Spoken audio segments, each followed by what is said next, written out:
Hello Dharma friends, and today I will try to attempt explaining the Heart Sutra. So let's start. So from the Heart Sutra. The Heart Sutra states this. The Bodhisattva of compassion, when he meditated deeply, saw that emptiness of all five skandhas and sundered that bonds that cause them suffering. Now, what are skandhas? Skandhas means aggregates, collation or grouping. In Buddhism, it refers to five aggregates of cleaning, the five material and mental factors. So, form, material, image, impression, sensation, feeling received from the form, perceptions, mental activity or formations, consciousness. So, that's what skandhas are. Now, he then, what he states this. Form is no other than emptiness, emptiness no other than form. Form is only emptiness, emptiness only form. Now, everybody understand what form is. However, not many people understand what emptiness is. So what is it talking about? Like, what is this emptiness? Well, let's think about this. When you have a deep sleep, the way I understand it is when you have a deep sleep, and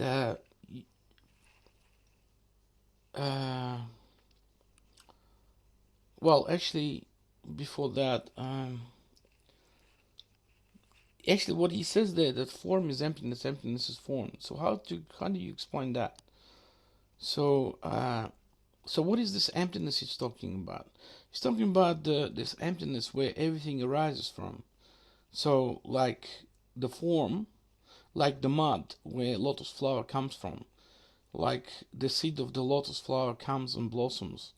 It comes from the mud. He's talking about this this like I don't even know how to describe this. This is like a darkness where from where all phenomena comes from. So then he goes saying that, so that's the way I understand it, like the emptiness. What is emptiness?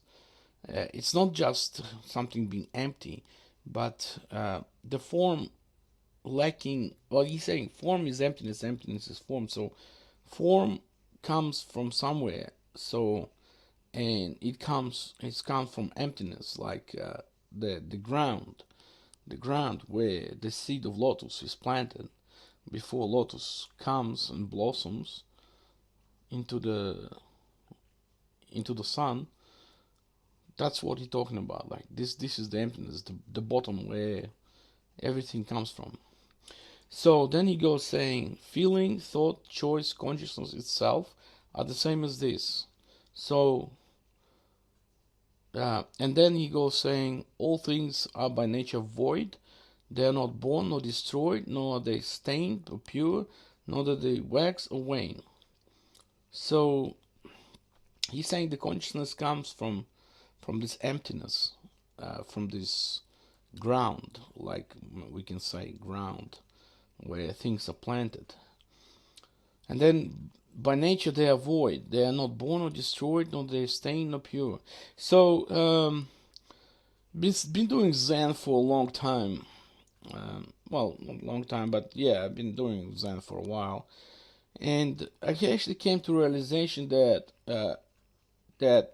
what Buddha said is that there is walking to be done, but there is no walker. There's a pain to be felt, but there is no one who actually feels the pain. So I know it's kind of contradictory, but like because people believe in the self, but if you, it's like mind is like an eye that sees but cannot see itself.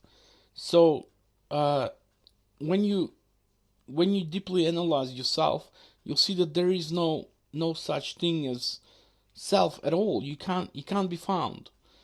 I mean, you have the consciousness arises, like let's say you hear a sound of music or guitar playing, let's say, and then your consciousness comes to being, or you can hear the music, and then you visualize the guitar, even though you can't see it. Let's say you're watching, you're not watching, but you're just hearing with closed eyes, and then you can see the guitar or understand that there's a guitar playing, but it might not even be a guitar, because you can listen through a music box or CD, but you know that there's a guitar playing. So this comes to your consciousness. This guitar playing comes to your consciousness from your experience, from it arises in your mind. So what he's saying is that there is from this void, like let's say there is no guitar playing, so there is no guitar anymore, and when the music start playing, the guitar start playing, you hear the music, all of a sudden you start seeing a guitar in your mind. So the guitar comes to being. So that's what he's talking about. Like there is this perception of whatever you experience, but there is no one who actually sees it. So this is the best I can explain. All things that by nature void are not born or destroyed. So your experience arises with the nature itself, with other things, that with other condition, cause and condition. Nor the stain or pure, nor the wax or wane. So your nature is not pure and not impure. It's just the nature of emptiness. Your mind is like space. There's which has everything in it, like which things arise in it. Like I said, with an example of guitar. If you listen even on CD, you still can see a guitar playing, or understand that the guitar playing, or imagine guitar playing, because you hear the sound of guitar, but it might not even be there. It might be just on the disc. So this guitar, where does it come from? It comes from that emptiness where everything is actually connected. Without music, there is no guitar. Without CD, there is no music. So you see, you understand? So it arises in your mind. Now, another thing. So in emptiness, there is no form, no feeling, no thought, no choice. Nor is there consciousness, no eye, no ear, no nose, no tongue, no body, no mind. No color, sound, smell, taste, touch, or what the mind takes hold of, not even the act of sensing. So, what he's saying is that it's like, let's say you go to a deep sleep. And in a deep sleep, where there is no dreams, nothing, where are you then? That's a really interesting question. Where do you come from? In deep sleep, you have no sense of smell, no sense of taste, no choice, no consciousness. Like in deep sleep, you just sort of you don't even know where you are. Like you don't even know where of yourself or where of everything, of anything. So this is like that. Like this is where you come from this I don't know how to explain it. It's from this place. I'll try to explain this. Let's try to remember where you come from before you were born. When you trace it back, all your first memories, and after that you become blank. Like you can't really remember anything. You can't remember where you come from. So this is where you actually come from. From this, it's not. You can't say it's non-being. It's just from this place you come from before you were born, like with no memories. Before your consciousness, even though you were born already, your consciousness is still didn't develop for the world experience, and your memories aren't there. But you're already present in this world, and if you trace it back, you can't find where you actually come from. Like you just don't remember. So you see, this is the point. What happens when you die? So where do you go? So you go. It's like going to sleep, deep sleep. That's why they're saying in the Christian tradition, rest in peace, because you're going to the place where there is no feeling, no thought, no choice, no no direct consciousness, no eye, no ear, no nose, no body, no mind, no color, no smell, no taste, no touch, etc., etc. So it's like dying and being born. It's like going to sleep and then waking up again in different body. I mean, that's my understanding. That's how I see it. So every day you actually experience this, but you cannot understand, like, people just because of the thinking. They're thinking that, oh, the death is something like this, or imagination, something like that. But actually, you experience every day. So in this emptiness, you return home. You return where you come from. Like, it's like deep sleep with no. And everybody knows this, but people still ask questions. What happened when we die? What happens to us when we um yeah, what happened when we die? Why do I die? And they imagine things and going to hell, going to heaven. But in reality, that's why on the graves you say rest in peace, R.I.P. Rest in peace. That's exactly the point, because we like going to the rest, like we're going back to original nature. We're going back to emptiness, where there's no form, no feeling, no thought, no choice, no consciousness, etc. Imagine it's like having a deep sleep where you have no dreams, and this life is actually a dream, because when you're reborn again, it's like you start dreaming. You start seeing. It's like you sleep, and all of a sudden you start dreaming about something. It all comes to mind. The mind start creating things. So this is the point. And so death is like going to sleep but never wake up. But you can't say never, because you might be born in another body. You might wake up somewhere else, in some different body. So this is the point.